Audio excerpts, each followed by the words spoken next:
Nifty 50 की post market analysis में आपका स्वागत है। आज हम लोग 15 और 16 नवंबर की एनालिसिस करेंगे।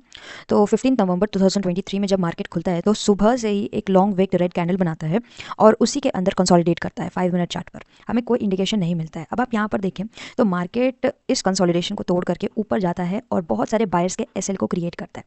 ठीक है, बहुत सारे बायर्स के एसएल क्रिएट हो गए होंगे और यहाँ पर ब्रेकआउट के बाद भी न्यू बायर्स के एसएल क्रिएट हो गए होंगे। तो यहाँ पर जब ब्रेकआउट हुआ और उसके बाद मार्केट यहाँ पर बहुत देर तक रुका, हमें यहाँ पर दो चीज़ों का पता चला। पहला कि बायर्स बहुत सारे आ रहे होंगे क्योंकि उनको लग रहा है कि अगर ब्रेकआउट के बाद मार्केट सस्टेन कर रहा है तो मार्केट ऊपर जाएगा। ठीक है, इसीलिए बायर्स आए होंगे। और दूसरा जो हमारा पॉइंट है कि बायर्स जो आए उनके एसएल यहाँ पर जमा हो रहे होंगे। ठीक है, तो इन दोनों रीज़न को देखते हुए हमने यही सोचा कि अगर हमें कोई सेलिंग साइड की पोजीशन मिलती है तो हमें उसको बिल्कुल लेना है ताकि हम लोगों का कुछ बायर्स का एसएल हिट करके पैसा कमा पाए। तो बेसिकली यहाँ पर जब मार्केट कंसोलिडेट करता है, इस कंसोलिडेशन को मार्केट यहाँ पर ब्रेक करता है। ये हमें डबल कंफर्मेशन देता है कि और बायर्स आ गए होंगे। अब यहाँ पर आपको जानने वाली बात यह है कि हम लोगों को पता है कि बायर्स के एसएल क्रिएट हो रहे हैं और हम लोग उनके एसएल को हिट करने के लिए सेलिंग अपॉर्चुनिटी का वेट कर रहे हैं, पर हम लोग यहाँ पर एंट्री कहाँ पर ले, ये हमारे लिए मेजर पॉइंट हो जाता है कि पता तो है कि शायद मार्केट नीचे जाए और मार्केट गया भी, पर यहाँ पर एंट्री कहाँ पर लेनी होती है। एंट्री हम लेते हैं तब जब हमें डबल कंफर्मेशन मिलता है। पहला कंफर्मेशन तो है हमारे पास कि बायर्स कैसल क्रिएट हो गए। दूसरा कंफर्मेशन देखिए कि यहाँ पर एक मूव आया है जो कि इस रेंज को ब्रेक किया है। इस रेंज को ब्रेक करने के बाद और बायर्स आते हैं जिनके एसएल और एक्यूमुलेट हो जाते हैं और ये मूव के भी बायर्स के एसएल एक्यूमुलेटेड होते हैं यहाँ पर, और यहाँ पर तो एसएल है ही।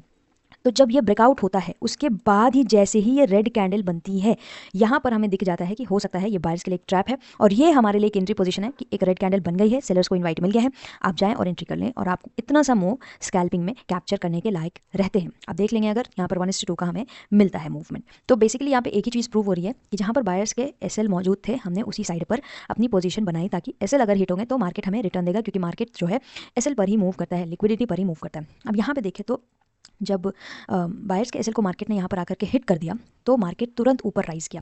क्यों? क्योंकि यहाँ पर फिर कौन से एसएल आए? सेलर्स के एसएल आए और सेलर्स के एसएल पर ही फिर मार्केट मूव करता है ऊपर की तरफ। बायर्स के एसएल को तो हिट कर दिया, अब सेलर्स के एसएल को हिट करने के लिए ऊपर जाता, पर यहाँ पर हमारी कोई भी एंट्री नहीं बनती। वो इसलिए क्योंकि मार्केट यहाँ पर इतनी बड़ी कैंडल बनाता है कि हमें एंट्री का कोई पोजीशन ही नहीं देता है, और अगर एंट्री कोई करता भी तो उसका रिस्क टू रिवॉर्ड रेशियो काफ़ी ज़्यादा हाई होता है, इसलिए हम लोग तो यहाँ पर एंट्री नहीं कर पाते। अब चलते हैं 16th की तरफ। 16th का हमारे सामने एक बड़ा ही इंटरेस्टिंग सा पिक्चर आता है। आप अगर देखें तो मार्केट ने पिछला जो हमने सपोर्ट ड्रॉ कर रखा था उसको ब्रेक किया, ट्रैप किया, ऊपर गया, पर यहाँ पर हमें कोई भी अपॉर्चुनिटी हमारे लिए नहीं दिखती है क्योंकि मार्केट ने डे लो को यानी फर्स्ट कैंडल को ब्रेक नहीं किया। तो यहाँ पर ज़्यादा हमारे हिसाब से सेलर्स नहीं आते जिसकी वजह से मार्केट उतना ऊपर मूव कर पाता, तो हम इसमें बिल्कुल भी नहीं ट्रेड लेते। फिर क्या होता है कि मार्केट भले ही ऊपर चला जाता है बट हमारे रूल्स तो हमारे रूल्स हैं। फिर एक स्ट्रॉन्ग रेजिस्टेंस के बाद जो पीछे से आ रही है मार्केट जो है स्ट्रॉन्ग रेजिस्टेंस के पास एक नीचे की तरफ मूवमेंट देता है, और ये चीज़ अगर आप यहाँ से मेजर करें तो ये चीज़ आपकी 38% फिबोनाची लेवल की है। ठीक है, तो यहाँ से जब मार्केट नीचे आता है तो हमें एक एंट्री अपॉर्चुनिटी मिलती है, पर एंट्री कंफर्मेशन कब मिलेगा? जब मार्केट इस ड्रैगन फ्लाई डोजी का हाई ब्रेक करेगा, बट हाई तो मार्केट इतना ज़्यादा लेवल पर ब्रेक करता है। तो अगर हम लोग यहाँ पर एंट्री लेना चाहते तो ले सकते थे, बट जनरली हमारा जो टारगेट होता है इसके हाई के ब्रेक के बाद वो यहाँ तक का ही होता है, तो हम लोग का एंट्री यहाँ पर उतना ज़्यादा फिजिबल नहीं था। अगर बनता भी तो एक रिस्की एंट्री बनता। फिर अगर मान लीजिए आप यहाँ पर एंट्री ले लेते तो मार्केट अगेन यहाँ पर कंसोलिडेट करता है, और क्योंकि यहाँ पर हमने देखा कि यहाँ पे बायर्स के एसएल थे पर मार्केट बायर्स को एसएल को हिट करने नहीं आता है। उसने क्या किया? उसने सेलर को इनवाइट किया, और हमें वही पार्टी को कैचअप करना है जिसको मार्केट इनवाइट कर रहा है। सेलर्स को इनवाइट किया और फिर यहाँ पर अगर हम एंट्री लेते तो ले लेते, तो हमारे लिए एक अच्छा मूवमेंट मिलता। क्यों? क्योंकि फिर मार्केट ऊपर जाकर के रेजिस्टेंस के पास फिर से सेलर को इन्वाइट करता है कि आ जाओ, सेलर्स के एसएल सारे यहाँ। फिर मार्केट अचानक से इतना अच्छा खासा मूवमेंट देता है सेलर्स के एसएल को हिट करने के लिए। तो यहाँ पर पहले हमें अपॉर्चुनिटी मिली एंट्री की कि सेलर्स के एसएल इनवाइट हो रहे हैं, आप अगर बाइंग पोजीशन बनाना चाहो तो बना लो। और दूसरा यहाँ पर सेलर्स के लिए आपको सेलर्स के एसएल हिट करने के लिए आपको एक बाइंग पोजीशन बनाने की कोई अपॉर्चुनिटी नहीं मिली। कब मिलती? जब ये जो आपका रेंज है ना ये डाउन साइड पे ब्रेक करके वापस से ऊपर जाने की कोशिश करता। तो यहाँ पे हमारे लिए अपॉर्चुनिटी नहीं थी, पर यहाँ पर थी। ठीक है, उसके बाद देखिए किस तरीके से सेलर्स के एसएल को मार्केट मूव करने के लिए हिट करने के लिए ऊपर गया।